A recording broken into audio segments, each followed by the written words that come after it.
Welcome to Cooch Behar রাজবাড়ি। প্রায় দৌড়ে দৌড়েই ঢুকে গেলাম কোচবিহার রাজবাড়িতে। আজকে উদ্বোধন করব কোচবিহার রাজবাড়ির অজানা রহস্য। এখানে ভূত আছে। সবেমাত্র শরৎকাল পূর্বে পূর্বে ভাব, আর এমন সময় আমার মাথায় চারা দিয়ে উঠলো, আরে কোচবিহার রাজবাড়িতে তো অনেক দিন ধরে যাই, মাত্র রাজবাড়িতে যাব বলেই আমি এই আনারকালিটা বানিয়েছি এবং বাইকে যেতে যেতে একটুখানি ভিডিও করে নিচ্ছিলাম যে মেকআপটাতে আমাকে ঠিকঠাক লাগছে কিনা। ওপরে দেখো কি সুন্দর আকাশ, শরতের আভা চারিদিকে ছড়িয়ে পড়েছে এবং সেই সঙ্গে বৃষ্টি বৃষ্টি ভাব, কিন্তু ভাদ্র মাস বলে বৃষ্টিটাও কিন্তু হচ্ছে না।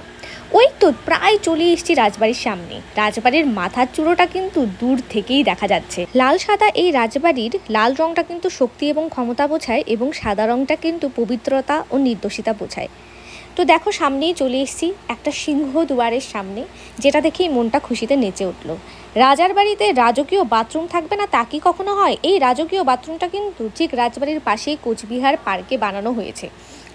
সব থেকে দুঃখের কথা হচ্ছে ভিতরে কোনো রকমের ক্যামেরা নিয়ে প্রবেশ নিষেধ। যতটুকু পেরেছি মোবাইলেই করেছি। শুনেছি এখানে ভূতও আছে, তবে ভেতরে তো ক্যামেরা নিয়ে ঢুকতে দেয় না। আমরা যা দেখবো সেটা আপনাদের কল্পনা শক্তির উপর নির্ভর করছে। তো চলুন শুরু করি। কেন আসবো এই রাজবাড়ি সেটা নিয়েই কিন্তু আজকে কথা বলবো, এবং কিভাবে এই রাজবাড়ি তৈরি হয়েছে, কে তৈরি করেছে, এবং আরও কি কি আছে কোচবিহারে দেখার মতো সেগুলো নিয়ে কিন্তু আলোচনা। কোচবিহার রাজবাড়ি 1887 সালে মহারাজা নৃপেন্দ্র নারায়ণ কর্তৃক নির্মিত হয়েছিল।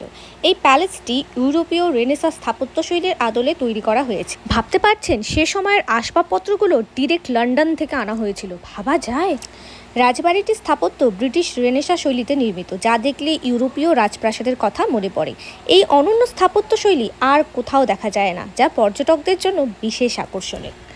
জোরে দৌড় মেরে চলে গেলাম একেবারে কোচবিহার রাজবাড়ির প্রধান গেটের সামনে। রাজবাড়ির ভেতরে একটি মিউজিয়াম রয়েছে, যেখানে রাজপরিবারের ব্যবহৃত দ্রব্য সামগ্রী, পোশাক, অস্ত্র এবং অন্যান্য ঐতিহাসিক নিদর্শন প্রদর্শিত হয়। এটি ইতিহাস প্রেমীদের জন্য একটি আকর্ষণীয় জায়গা, কিন্তু ভেতরে ক্যামেরা একেবারেই অ্যালাউড নয়, ফোনের ক্যামেরাও অ্যালাউড নয়। তো আমি আর তাই ভেতরে ঢুকিনি, বাইরে থেকেই ভিডিও করেছি। এখানে শিলালিপিতে কী করে রাজপ্রাসাদ নির্মিত হয়েছে সেটা সম্পর্কে কিন্তু সব কিছু লেখা আছে। রাজবাড়ির সুন্দর পরিবেশ, নকশা এবং স্থাপত্য পর্যটকদের জন্য চমৎকার ছবি তোলার স্থান। এখানে ভ্রমণকারীরা তাদের স্মৃতি ধরে রাখতে অসাধারণ ছবি তুলতে পারেন, কিন্তু তবে সেটা বাইরে, ভেতরে নয়। এখানে দেখুন একেবারে ডিজনিল্যান্ডের মতো একটা চূড়া দেখতে পেয়ে আমি কিন্তু সেটারও ভিডিও করে। প্রতিটি দেওয়ালে রয়েছে টিয়ে পাখির সম্ভার। ছোট্ট টিয়ে পাখিগুলো সারা রাজবাড়িতে উড়ে বেড়াচ্ছে। আর এখানে কিন্তু পর্যটকেরা সারা দিন ঘুরতে আসেন, বাইরে থেকে বহু মানুষ আসেন এই রাজবাড়ি দেখতে।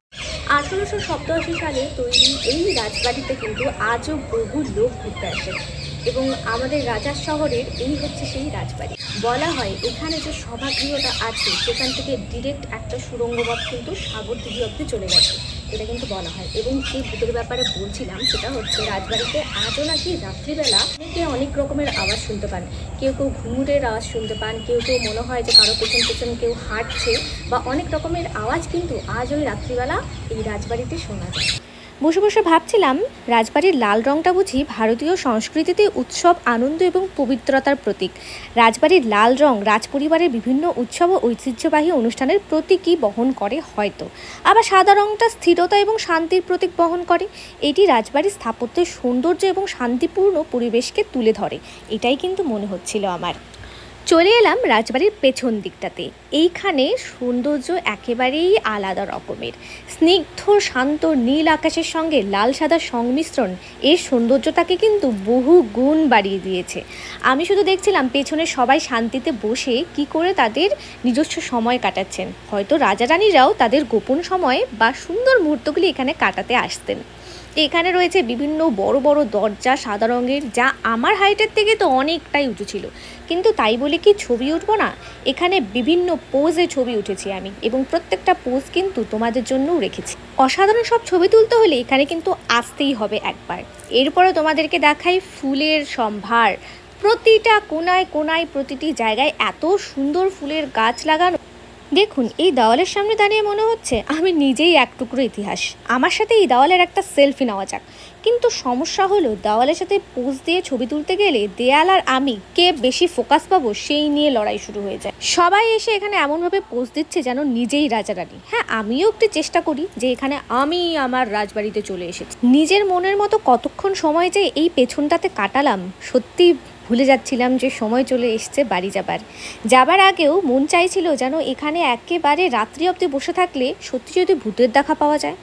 যেতে যেতে রাস্তার পাশে যে ফুলের গাছগুলো ছিল, এটা ঠিক ফুলের গাছ নয়, একটা পাতার গাছ, তবুও কি সুন্দর তাই না? ঠিক সন্ধে নামার আগ মুহূর্তে সূর্য যখন ডোবা ডোবা ভাব, তখনও দেখুন রাজবাড়ির সৌন্দর্য আলাদা। এক এক সময় এক এক রকম সুন্দর আমাদের এই রাজবাড়ি। বর্ষাকালের পুকুর দেখুন কেমন মাঠে পরিণত হয়ে গেছে। পাশেই একটা বেঞ্চে বসে ভাবছিলাম আবার ঠিক কবে আসবো এই রাজবাড়িতে। এত সুন্দর সৌন্দর্য ঘন্টার পর ঘন্টা ধরে এই বেঞ্চটাতে বসে কিন্তু দেখা যায়। দূর থেকে রাজবাড়ি দেখতে আরও অনেক বেশি সুন্দর। সামনে একটা বড় পুকুর আছে, এখানে নাকি মৎস্য রাজা থাকেন শুনেছি। সেই মাছেদের রাজা এখানেই কিন্তু থাকেন। এখান থেকেও রাজবাড়ি দেখো কত ছোট দেখা যাচ্ছে, কিন্তু তবুও কি সুন্দর।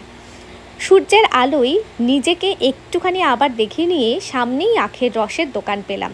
এতটুকু হেঁটে একেবারেই ক্লান্ত হয়ে গেছিলাম, প্রায় অনেকক্ষণ ধরে 2 কিলোমিটার হাঁটা তো হয়েই গেছে। এবার তাই বাড়ি ফেরার পালা। তোমাদের যদি এই ভিডিওটা ভালো লাগে তাহলে কিন্তু আমার এই পেজটিকে একটুখানি ফলো করে দিও এবং আমার ইউটিউব চ্যানেলে সাবস্ক্রাইব করতে একদমই ভুলো না। আসছি পরবর্তী।